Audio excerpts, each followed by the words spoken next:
নিতাইয়ের বন্ধুরা। শীত তো একরকম পড়েই গেল। এই সময়টা প্যাট সাহেবের খুব পছন্দের।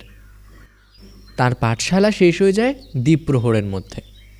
তারপর তিনি নাওয়া খাওয়া সেরে পটা বৈরাগীকে নিয়ে ঘুরতে বেরোন। আজ তারা প্রথমে গেলেন ছেলেদের খেলার মাঠে। গুটি কয়েক অত্যুৎসাহী খেলুড়ে এই ভর দুপুরেই পিট্টু খেলা শুরু করে দিয়েছে। যেমন নেটিভগুলো মেসি, তেমন তাদের খেলা। প্যাট সাহেব তো প্রথম মাথামুন্ডু কিছুই বুঝতেন না। 7টা পাথরের ছোট বড় টুকরো সাজিয়ে রাখে, সেগুলোতে আবার একটা ক্রিকেট বলের মতো বস্তু ছুঁড়ে মারে। সেগুলো এধার ওধার ছিটকে যায়। এই ব্যাপারটাই তার সবচেয়ে অসহ্য লাগে। যতবার তুমি পাথরগুলি সাজাবে ততবার সেগুলোকে এলোমেলো করে দেওয়া হবে, তারপর আবার গোলাটা ওর পিঠে মারবে। কি বিশ্রী ব্যাপার! সাহেব তো নাকটা একটু কুঁচকেই চলছিলেন। হঠাৎ তার পিঠে এসে লাগলো পিট্টুর গোলা। বদমাইশ বাচ্চাগুলো হেসে উঠল। পটা তাদের দিকে তেড়ে গেল। তারা ভাইপো ভাইপো বলে পটাকে আরো চটিয়ে দিল। প্যাট সাহেব চেঁচিয়ে বললেন, You bloody swine! ইহা কে মারিয়াছে? ছেলেরা বাংলা ইংরেজি কোনোটাই বুঝতে পারল না। উল্টে দাঁত দেখিয়ে হাসতে লাগলো। অসহ্য, আর পারা যাচ্ছে না। তবুও প্যাট সাহেব ক্রোধ সংবরণ করলেন। তিনি লক্ষ্য করেছেন নেটিভ শহরগুলিতে শ্বেতাঙ্গরা যে সম্মান পায়, প্রত্যন্ত গ্রামগুলিতে তার 1/100ও পায় না। কলকাতায় বা তার আশেপাশে কোনো নেটিভের নাকি একটা রোগও হয়, সাহেব ভীতি। তার আবার নেটিভ চিকিৎসাও আছে। যত আহাম্মকের দল! তবে শ্বেতাঙ্গদের জন্য তো সেটা ভালোই। জলে জঙ্গলে ঘেরা গ্রামে কি কারো সাহেব ভীতিও হয় না? Very unfortunate. তাকে দেখলে ছেলেপিলেরা যেন মজা পায়, ভয় পায় না। রাজা প্রামোঠেসেরও খুব একটা সাহেব ভীতি নেই। গোলামের বাচ্চারা গোলামি না শিখলে সাহেবদের বড় অসুবিধা। বেনথামের শিষ্যদের কাছে অবশ্য সব মানুষই সমান, কিন্তু নেটিভরা আবার মানুষ নাকি? তাদের গোলামি মানায়। এই সব ভাবতে ভাবতে তিনি পটাকে নিয়ে মাঠটা পার করে গেলেন। শুরু হলো জেদোমেদোর জঙ্গল। একটা ছোট কেরি সাহেবের বাইবেল প্যাট সাহেবের কোটের পকেটে সব সময় থাকে। রাগ কমানোর জন্য তিনি সেটা খুলে পটাকে বাইবেল পড়ানো শুরু করলেন। সাহেব চলতে চলতে থামেন আর একটা বাক্য পাঠ করেন। এই কথা শুনিয়া হেরোদ রাজা উদ্বিগ্ন হইলেন, ও তানহার সহিত সমুদ্রায় জেরুসালেমও উদ্বিগ্ন হইল। আর তিনি সমস্ত প্রধান যাজক ও লোকসাধারণের অধ্যাপকগণকে একত্র করিয়া তানহাদিগকে জিজ্ঞাসা করিলেন, খ্রিস্ট কোথায় জন্মিবেন? তানহারা তানহাকে বলিলেন, ইহুদিয়ার বৈতলেহেমে, কেননা ভাববাদী দ্বারা এই রূপ লিখিত হইয়াছে। আর তুমি, হে ইহুদা দেশের বৈতলেহেম, তুমি ইহুদার অধ্যক্ষদের মধ্যে কোনো মতে ক্ষুদ্রতম নাও, কারণ তোমা হইতে সেই অধ্যক্ষ উৎপন্ন হইবেন, যিনি আমার প্রজা ইসরায়েলকে পালন করিবেন। খেরি সাহেব ও প্যাট সাহেব দুজনেই বাংলা শিখেছেন ফোর্ট উইলিয়াম কলেজের পণ্ডিতের কাছে। পটা বেচারা তো তা শেখেনি। তার ভারী কষ্ট হচ্ছে এই বিদেশি ভাষাটা বুঝতে। জেরুজালেম, ইহুদি, এই সব মানে সে একরকম বোঝে, কিন্তু বৈতলেহেমটা মনে পড়ছে না। সে সাহস করে জিজ্ঞেস করে ফেলল, আগে সাহেব, এই বৈতলেহেমের অর্থ কি? তিনি বললেন, বেথলেহেম ইহুদিয়া শহর আছে, ভুলিয়া যাও কেন? পটা তো ভাববাদী অর্থও ভুলে গেছে। জিজ্ঞেস না করলেও বিপদ। সাহেব আবার মাঝে মাঝে পড়া ধরে, বলতে না পারলে মারধর করে। সে ভাববাদীর মানে জিজ্ঞেস করে বসল। প্যাট সাহেব বললেন, কতবার বলিয়াছি, পুনরায় বলিতেছি, ভাববাদী প্রফেট আছে। পটা লজ্জার মাথা খেয়ে বলল, এ প্রফেটের অর্থ মনে নাই। সাহেব বললেন, প্রফেট হইলেন দিব্য মানব, ইহারা ভবিষ্যতের কথা সমুদয় জানিতে পারেন। মূর্খ নেটিভ আর যেন বলিতে না হয়। সাহেবের পুরনো রাগ এবার অভিমুখ পাল্টে পটাকে আঘাত করল।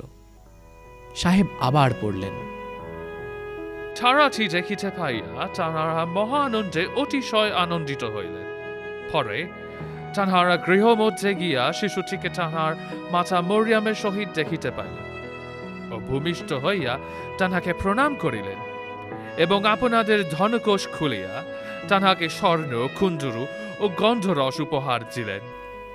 পটার মহা বিপদ। তাহারা কিভাবে মহানন্দে অতিশয় আনন্দিত হইলেন সে বুঝতে পারল না। অবশ্য ব্যাপারটা আন্দাজ করে নিল।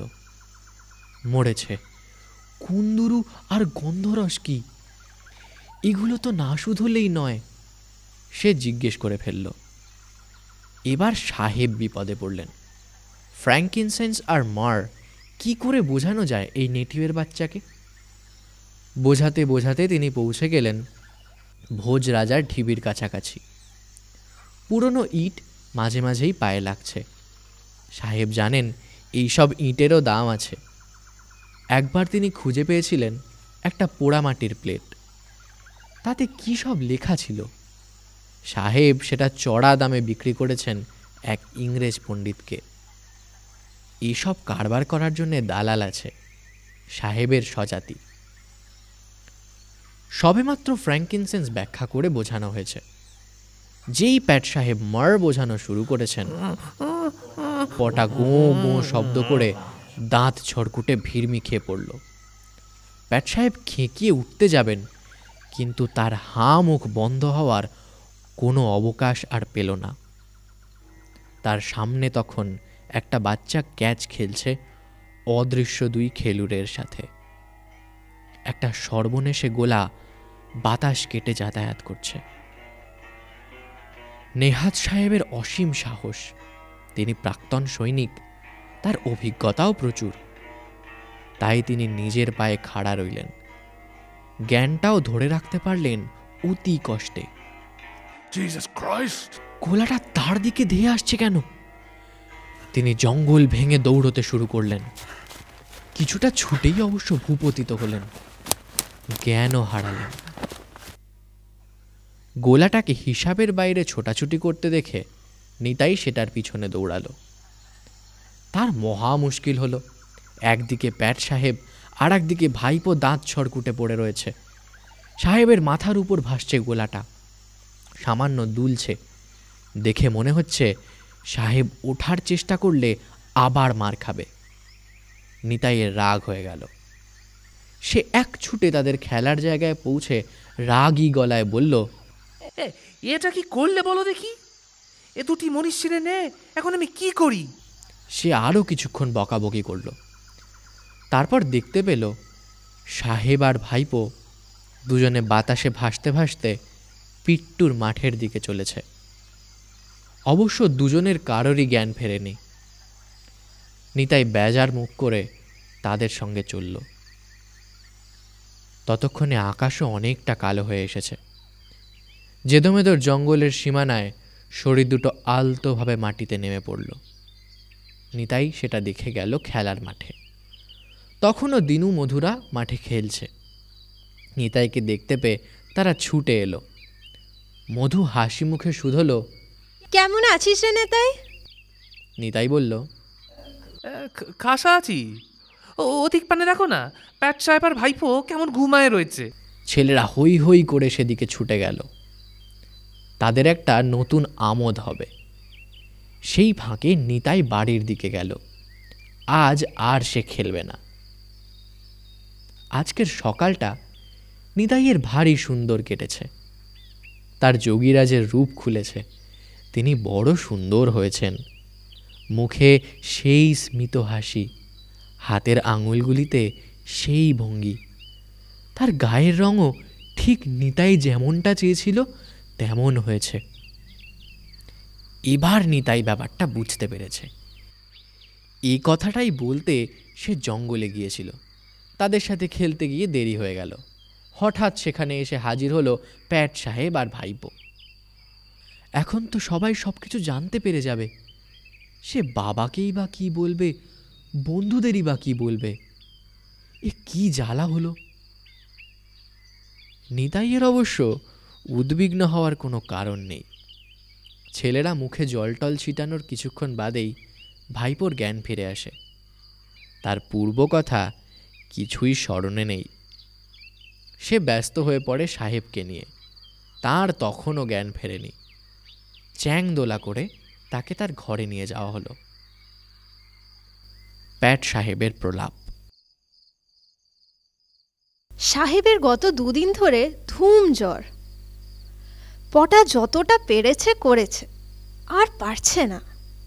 বৈদ্যমশাই একটা গুটিকা দিয়ে গেছেন, সেটা 2 বেলা খাওয়াতে হয়। তার সাথে অনুপান তুলসী আর মধু। তিনি বলেছেন, এই জ্বরের কারণ মানুষ বিকার। সেটা আবার কি? পটা আর কত নতুন কথা শিখবে।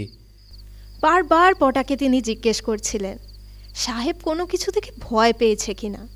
ভয় আবার কখন পেল? পটা তো সর্বক্ষণ সাহেবের সঙ্গেই ছিল। তবে তারা দুজনেই পড়ে গিয়েছিল কেন তা পটার মনে নেই। বৈদ্যমশাইয়ের নির্দেশে সাহেবকে 3 বার জবাগু রেঁধে দিতে হয়। সেটা আসলে ভাতের মণ্ড। তার সাথে কিছু শাক মিশিয়ে অনেকক্ষণ ধরে সিদ্ধ করতে হয়।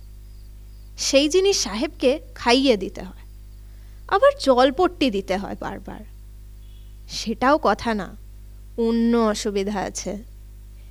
এই তো কাল বিকেলে সাহেব কী সব ভিড় করছিল। আসলে তখন তিনি স্বপ্ন দেখছিলেন। তিনি গোল্ড লাইনের তীরে ক্যাচ খেলছেন, গোল্ডেন উডের গা ঘেঁষে। তার সহ খেলুড়ে দুটোর একটাও মানুষ নয়, তারা ভয়ঙ্কর প্রেত। অথচ সাহেব বেশ হেসে হেসে কথা কইছেন তাদের সাথে। স্বপ্নের কথা ভেবে তিনি আঁতকে উঠেছিলেন স্বপ্ন ভাঙার পর। পটা তার মুখের উপর ঝুঁকে বোঝার চেষ্টা করছিল লোকটা কি বলছে। ও মা! ব্যাটা হঠাৎ চমকে জেগে উঠে ডরোথি না কাকে একটা ডাকাডাকি করতে লাগলো। মাই লাভ, মাই লাভ বলে সে পটার বুকে হাত দিয়ে দিয়েছিল। হাতরে কি খুঁজছিল পটা জানে। ও এখন বড় হয়েছে না? ছি, বেচারা পটার কচি বুকে এখনো ব্যথা হয়ে আছে। এইরকম 3-4 বার হয়েছে। পটা যত বলে, সাহেব, সাহেব, আই পটা, ইয়োর সার্ভেন্ট পটা, তত সাহেব চেপে ধরে। হতভাগ্য প্যাটারসন প্রথম যৌবনে এই ডরোথির প্রেমে পাগল হয়েছিলেন। তিনি গান ভালোই গাইতেন, টেনার। তাদের কয়ারে সোপ্রানো গাইত ডরোথি। সে ছিল অনেকটা ওই কথায় বলে না, out of his league. Patterson বুঝেও বোঝেননি। মেয়েটি একটু পুরুষালী ছিল, প্রায় কালো চুলগুলো ছোট ছোট করে কাটা। শরীরেও নারীত্বের ছাপ কমই ছিল, তবু সে ছিল সুন্দরী। জ্বর হলেই প্যাটারসনের ডরোথির কথা মনে পড়ে। পটা বুঝেছে সাহেবের বিকারগ্রস্ত চোখ তাকে ওই ডরোথিই দেখবে। বলতে নেই, পটার চেহারাটা নেহাত মন্দ নয়। এখনো মুখ থেকে বাল্যের লাবণ্য সম্পূর্ণ বিদায় নেয়নি। শাড়ি টাড়ি পরলে এখনও তাকে মেয়েদের মতোই দেখাবে। এইসব বিপদের কথা ভেবে আজ বিকেলে সে তার পিসিকে ডেকে নিয়ে এসেছে। পিসি যখন পটার মতো সাহেবের মুখের উপর ঝুঁকে বোঝার চেষ্টা করছিল সাহেব কি বলছে, তখন ঠিক ওই রকমভাবেই সাহেব চমকে জেগে ওঠে। পটা ভয় পেয়ে তখনই পালিয়ে গেছে। কে জানে কি আছে পিসির ভাগ্যে। অবশ্য তার থান পড়া বাল বিধবা পিসিকে দেখে ডরোথি বলে ভুল করা বেশ মুশকিল। জ্বর বিকার থাকলেও মুশকিল। সেটা একটা আশার কথা। পটা পালানোর পর থেকে পিসি সাহেবের ঘরে একা। সাহেব জেগে উঠে একবার বলল, चमेली, इधर आओ मेरे पास। পিসির হাত ধরে কিছুটা টানাটানিও করল। ব্যাটার গায়ের গন্ধে ভূত পালায়। মা গো, পিসি কত বলল। ওগো, আমি পিসি, পিসি, পটার পিসি। কে শোনে কার কথা? তখন আবার বলে, आओ पिसी, मेरे पास आओ तो। পিসি এক ঝটকায় নিজেকে ছাড়িয়ে নিয়ে বলল, আমলো যা, সেটের করলে 46 বছর বয়স হলো আমার। আমি কি আর জানি নে তুমি কি চাইছো? ক্যাংড়া মারি তোর মুখে, লাল মুখ ডেকড়া। হতচ্ছাড়া বোম্বেটি নিশ্চয়ই অনেকদিন পশ্চিমে ছিল। পশ্চিমা বলিতে কোন এক মাগিকে ডাকছে। যতই যাই হোক, অসুস্থ মানুষটাকে ছেড়েও যাওয়া যায় না। বৈদ্যমশাই বলে গেছেন, একটু গরম জল করে তার সাথে কর্পূর মিশাতে হবে। সেই জলে চুবিয়ে ঈষৎ ভিজে গামছাখানা সাহেবের শরীরে আলতো করে বুলাতে হবে। সন্ধ্যায় পিসি গেছে জল গরম করতে, আর সাহেবের বেজায় গরম লেগেছে। পিসি যখন জল নিয়ে সাহেবের ঘরে ঢুকলো, তখন সাহেব আস্তে আস্তে গান গাইছে। পিসি তার কাছে গিয়ে দেখলো তার মুখে ঘাম, গায়েও মনে হয় ঘাম। লোকটা কম্বল টম্বল সব ফেলে দিয়েছে। দেখতে দেখতে নিজের জামার বোতামগুলো এক টানে খুলে ফেলল, কয়েকটা নির্ঘাত ছিঁড়েছে। এইসব অসহনীয় কাণ্ড দেখে পিসি সাহেব বলে একবার আলতো করে ডাকলো। সে চোখ মেলে পিসিকে দেখে তার হাত ধরে দিল একটা হ্যাচকা টান। টানের ধাক্কা সামলাতে না পেয়ে পিসি সাহেবের খোলা বুকের ওপর হুমড়ি খেয়ে পড়ল। আরে, আগে তো লক্ষ্য করা হয়নি। মিনসের বুকের চুলগুলিও সোনালি, চেহারাটাও মন্দ না। আর একটু কালো হলে পটার পিসের মতোই লাগতো অনেকটা। ঘাম দিয়ে জ্বর ছেড়ে গেছে লোকটার। সাহেবের গায়ের গন্ধ সম্পূর্ণ অগ্রাহ্য করে পিসি কর্পূর জলে ভেজানো বিলিতি গামছাখানি সাহেবের বগলে, বুকে, পেটে বোলাতে লাগলো, খুব ধীরে ধীরে। সোনার চুলগুলিতে টান না ধরে। ইস, 2-3 দিন না খেয়ে মিনসেটার পেট কতখানি ভিতরে ঢুকে গেছে গো। নাভিতে পিসির তর্জনী ছোঁয়া লাগতেই প্যাট সাহেব একবার কেঁপে উঠলেন। তার মুখ থেকে বোতলের কাক খোলার মতো একটা পাতলা আওয়াজ ছিটকে বাইরে বেরিয়ে এলো, আর শরীরের উত্তাপ হঠাৎ ভয়াবহ রকম বেড়ে গেল। পিসির প্রায় হাত পুড়ে যাচ্ছে। পিসি গ্রাহ্য করল না।